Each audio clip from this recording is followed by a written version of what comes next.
Hello everyone, welcome back to the channel. In today's video, I'll show you how to fix Google Password Manager Sync not working in 2026. First, open Google Chrome and click the three-dot menu in the top right corner, then open Settings. Next, go to You in Google and click Sync in Google Services.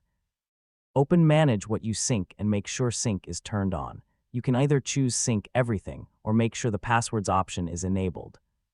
After that, open Google Password Manager and go to the Settings section. Make sure the Offer to Save Passwords and Passkeys option is turned on. This helps Google Password Manager save and sync your passwords properly. Also check that you're signed in with the same Google account on all of your devices. Password sync only works when the same Google account is being used. If the problem continues, restart Chrome after checking all the settings. This can refresh the sync service and fix temporary sync issues. In most cases, enabling sync, turning on password syncing, using the correct Google account, and restarting Chrome will solve the problem. That's how to fix Google Password Manager Sync not working in 2026. Thanks for watching. If you found this video helpful, don't forget to like, subscribe, and I'll see you in the next video.